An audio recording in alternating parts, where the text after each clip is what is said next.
से हैं 2024 की बात करें तो देश का अगला प्रधानमंत्री कौन होना चाहिए? मोदी जी। हाँ जी। क्यों लाना चाहते हैं मोदी जी? बिकॉज उनके अलावा और कोई है ही नहीं। कोई है नहीं। और जो राहुल गांधी हैं। वो तो पहले भी थे ना, पर उन्होंने कुछ किया नहीं। तो एक्चुअली देखिए, देश में पता है क्या है कि हमें ये हिंदू मुस्लिम से हट के उसके विकास के बारे में सोचना चाहिए, कुछ डेवलपमेंट के बारे में सोचना चाहिए जो एक्चुअल में मोदी जी करना चाह रहे हैं। चाहे वो मोदी जी अगर कर रहे हैं तभी वो टिके हैं और आगे भी टिके रहेंगे। इट्स नॉट दैट कि मैं कोई मोदी फ़ैन हूँ या कुछ हूँ, but just as a Indian मैं ये बोलना चाहूँगी कि जो कोई भी है, अगर वो इंडिया के लिए करना कुछ चाह रहा है तभी वो टिकेगा। अदरवाइज चाहे वो मोदी जी हो या राहुल जी हो, कोई भी नहीं टिकेंगे। लेकिन राहुल गांधी लगातार कहते हैं कि देश को सिर्फ चला सकती है वो कांग्रेस चला सकती है, मोदी जी तो देश को पीछे ले जा रहे हैं। देश को वही चला सकता है जो देश के लिए सोचेगा, वो चाहे कांग्रेस हो या बीजेपी हो, कोई भी हो। पर जो सोच रहा है वो बीजेपी ही सोच रहा है और कोई नहीं सोच रहा। अगर सिर्फ एक रैली करने से देश चल जाए तो आई डोंट थिंक इतने दिन से क्यों नहीं किया रैलीज। रैली से देश नहीं चलती। देश के डेवलपमेंट के लिए सोचो ना कि आम लोगों की नीड क्या है, ज़रूरतें क्या है, उस पे देश चलती है। ना कि सिर्फ आप ये हिंदू मुस्लिम को अलग करने से या उनके वोट गेन करने से देश नहीं चलती है ना। तो कहती है, यही कहती है कि मोदी जी बांट रहे हैं, बांटने का काम कर रहे हैं, इसलिए राहुल गांधी भारत जोड़ो यात्रा कर रहे हैं। नहीं, देखो, बांटने का कोई काम नहीं कर रहा। हम सब एक है। एक्चुअल में ये चीज़ें बहुत पहले से चली आ रही है। ये आज मोदी जी के आने से नहीं हो गया, बट गया, ऐसा नहीं है। हिंदू मुस्लिम, पाकिस्तान इंडिया पहले से भी अलग थे, अभी भी वही हाल है। तो ये कोई लोग उनको नहीं कर रहा, हम आपस में कर रहे हैं। एक मोदी जी नहीं कह रहे कि आके लड़ लो, और उनके कहने पे हम नहीं लड़ रहे।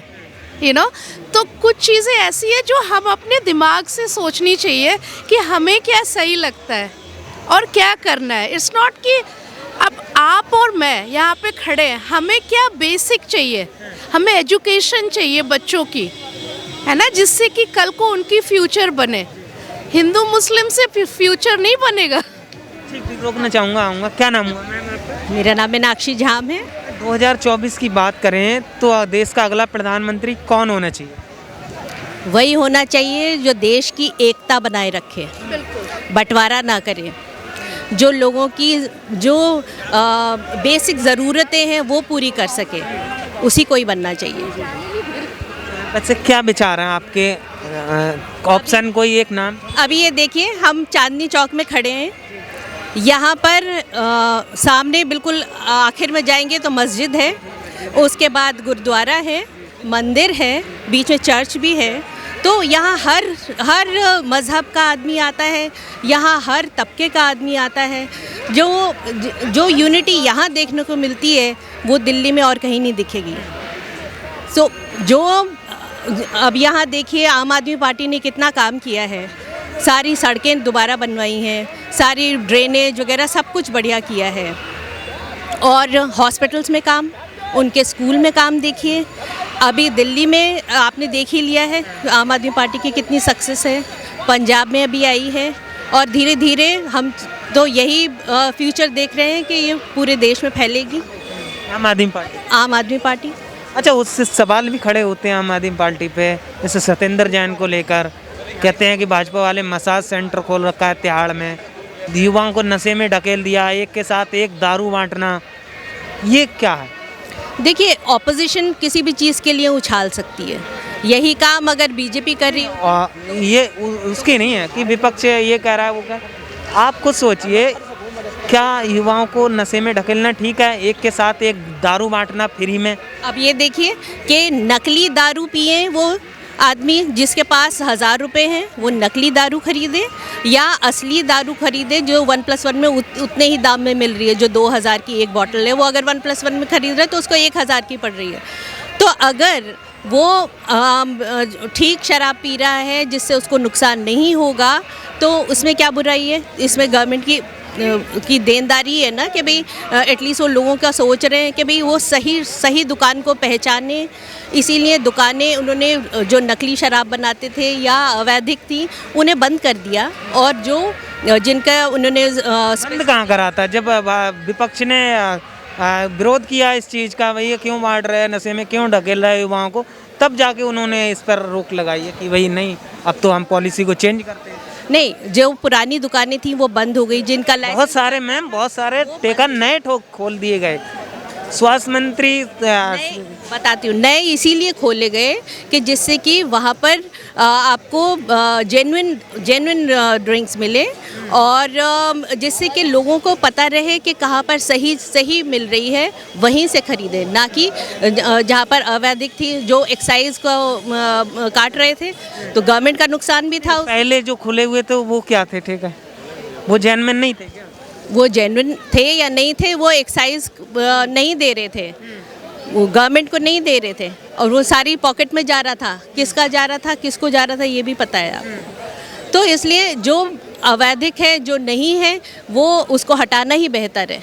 नहीं ठीक है, जैसे वो नशा करना स्वास्थ्य के लिए हानिकारक है, अगर फ्री में बांट दोगे तो बंदा एक पीता है, वो 2 पीना शुरू कर दी, स्टार्ट नहीं देखा नहीं आपने कि मारा मारी लाइन लंबी लग गई। तो ये चीज़ कहीं ना कहीं युवाओं को नशे में ढकेला जा रहा था या नहीं, आप इस पे क्या कहेंगे? नशे से निकालने का भी तरीका है ये। निकालने का नहीं मैम, निकालने का जब होता कि 100 टेके खोले, उसमें से 25 बंद कर दिए या 50 बंद कर दिए, 50 कर दी, और ना आप तो डबल कर रहे हो ना, एक पीरा बंदा दो ले, एक फ्री में दी जा रही है। वो इसीलिए क्योंकि प्रमोशन की जाती है, जब नई दुकानें खुलती हैं तो हर एक को अपना प्रमोशन करता है कि भाई ये मेरा है। बांटने को तो वो दूध भी बांट सकते थे कि भाई लो एक लीटर के साथ 1 लीटर फ्री लो दूध, लेकिन दारू बांटना ये समझ में नहीं आता है ना। दूध तो मिल ही रहा है, लोग दूध के मारे नहीं करते, दारू के लिए सबसे पहले लाइन है। जब कोविड दारू जब दूध अगर फ्री देते तो परिवार को सारे बच्चे भी पीते, पूरी फैमिली पीती। अगर दारू बांटना तो वो तो एक ही पिएगा ना। जब कोविड हुआ तो सारी दुकानें बंद थी, और लोग जो थे वो किसी तरह गुजारा बसारा कर रहे थे। जिस दिन दारू की दुकान खुली उसी दिन लंबी लाइनें। सो मतलब डिमांड है ना, तो डिमांड और सप्लाई को देखते हुए अगर गवर्नमेंट आपको को देती है कि प्रमोट कर रही है कि भाई ठीक है, ये वाली दुकानें अब हमने चलाई हैं और यहाँ 1+1 है, तो लोग आएंगे, उन्हें पहचानेंगे उस दुकान को। शिक्षा मंत्री ने अब थोड़ी 1+1 मिल रही है, वो एक टाइम था, एक ड्यूरेशन थी, प्रमोट किया बस। अब केजरीवाल जी ने और उनके शिक्षा मंत्री ने यहाँ तक भी कह दिया कि इससे भी रेवेन्यू आता है, फायदा हो रहा है। तो रेवेन्यू तो हर चीज़ से, आप एक माचिस भी खरीदेंगे, आप जब माचिस खरीदते हैं उस पे भी एक्साइज लगता है, वो उस पे भी आप एक्साइज दे रहे हैं गवर्नमेंट को।